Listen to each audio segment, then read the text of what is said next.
নিশ্চিত করতে চাই, আপনারা যদি আমাদেরকে নির্বাচিত করেন, 11 দলীয় জোটের প্রার্থীকে নির্বাচিত করেন, নির্বাচনের 1 মাসের মধ্যে কুমিল্লাকে বিভাগ এবং ভাঙ্গুড়াকে উপজেলা হিসেবে ঘোষণা করা হবে। আপনারা এটাও মাথায় রাখবেন, যারা মুরাদনগরের উন্নতি চায় না, যারা চায় না আপনাদের দুঃখ দুর্দশা লাঘব হোক, আপনারা সহজে সুন্দর জীবন যাপন করেন, আপনাদের নিরাপত্তা নিশ্চিত হোক, তারা কিন্তু কুমিল্লাকে বিভাগ ঘোষণা করা এবং ভাঙ্গুড়া বাজারকে উপজেলা ঘোষণা করার ক্ষেত্রে সকল প্রকার প্রচেষ্টা চালিয়ে যাচ্ছে।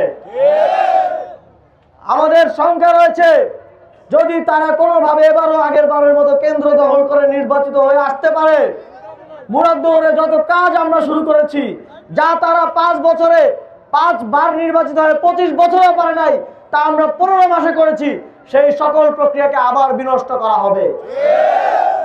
সুতরাং আপনাদেরকে আপনাদের জন্যই 11 দলীয় জোটের পক্ষে 12 তারিখ ভোট দিতে হবে। এছাড়াও এবারের নির্বাচনে গণভোট অনুষ্ঠিত হবে, যাতে বাংলাদেশে আবার কোন শেখ হাসিনার মতো ফ্যাসিবাদী শক্তি ক্ষমতায় আসতে না পারে, আবার কোন স্বৈরাচার কায়েম না হয়, আবারও দীর্ঘদিনের জন্য মুরাদনগরের মানুষ আবারও বঞ্চনা বৈষম্যের শিকার না হয়, সেটা নিশ্চিত করার জন্য সবাই গণভোটে হা ভোট দিবেন। গণভোটে কি ভোট দিবেন? কি ভোট দিবেন? আমরা হ্যাঁ ভোটকে বিজয়ী করার মাধ্যমে সকল মাফিয়া, ফ্যাসিবাদী, দুষ্কৃতিকারী শক্তিকে লাল কার্ড দেখাবো ইনশাআল্লাহ। মুরাদনগরে আপনারা চেয়েছিলেন আমি নির্বাচন করি,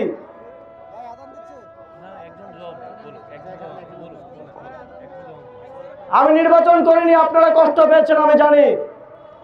তবে মুরাদনগরে কিন্তু আমার ব্যালট আছে।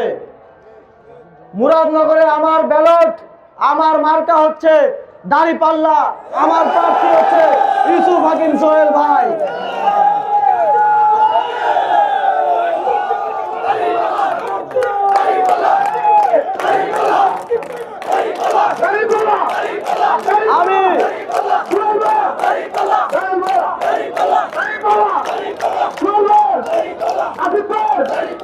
আমি আপনাদের সামনে মুরাদনগরে 11 দলীয় জোটের মার্কা, মুরাদনগরে আমার মার্কা দাঁড়িপাল্লা ইউসুফ হাকিম সোহেল ভাইয়ের হাতে তুলে দিতে চাই।